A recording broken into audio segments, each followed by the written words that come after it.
કોંગ્રેસના નેતાઓ અનામત ખતમ કરવાની વાત કરે છે. પીએમ મોદીએ સંભાજીનગરમાં ગજવી ચૂંટણી સભા. વડાપ્રધાન નરેન્દ્ર મોદીએ મહારાષ્ટ્ર વિધાનસભા ચૂંટણીના ધમધોકાળ વચ્ચે છત્રપતિ સંભાજીનગરમાં ચૂંટણી સભા ગજવી હતી. તેમણે બાલા સાહેબ ઠાકરેનો ઉલ્લેખ કરી મહાવિકાસ આઘાડી પર જ્યારે અનામતનો ઉલ્લેખ કરી કોંગ્રેસ પર આકરા પ્રહારો કર્યા હતા. પીએમ મોદીએ ઓબીસી કલમ 370 જેવા મુદ્દાઓનો પણ ઉલ્લેખ કરી એમવીએને આડે હાથ લીધી હતી. વડાપ્રધાન મોદીએ સંભાજીનગરમાં જનસભાને સંબોધતા કહ્યું કે આ વખતની મહારાષ્ટ્ર વિધાનસભા ચૂંટણી એક મુખ્ય વિચારધારાની લડાઈ છે.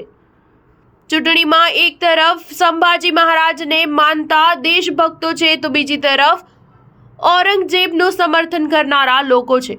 જે લોકો સંભાજી મહારાજના હત્યારામાં પોતાનો મસીહા જુએ છે, શું તેઓ મહારાષ્ટ્રની અસ્મિતાના વિરોધી નથી?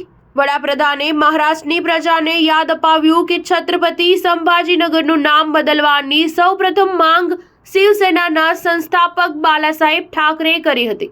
મહાવિકાસ આઘાડીની સરકારે રાજ્યમાં 2.5 વર્ષ શાસન કર્યું, તેમ છતાં તેઓ બાલાસાહેબની માંગ પૂરી કરી શક્યા નહીં.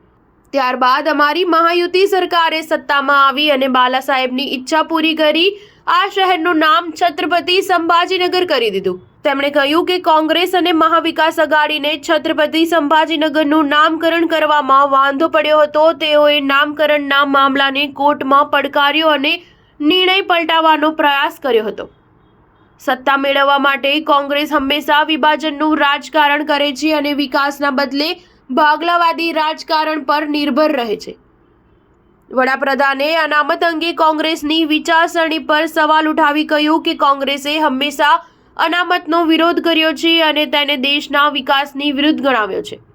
કોંગ્રેસનો એજન્ડા સમાજમાં વિભાજન કરીને સત્તા મેળવવાનો છે અને એસસી, એસટી, એબીસી સમાજમાં ભાગલા પાડવાનું ષડયંત્ર રચવામાં આવ્યું છે. પીએમ મોદીએ આક્ષેપ કર્યો કે કોંગ્રેસ છેલ્લા 10 વર્ષથી ઓબીસી વડાપ્રધાનને સહન કરી શકી નહીં.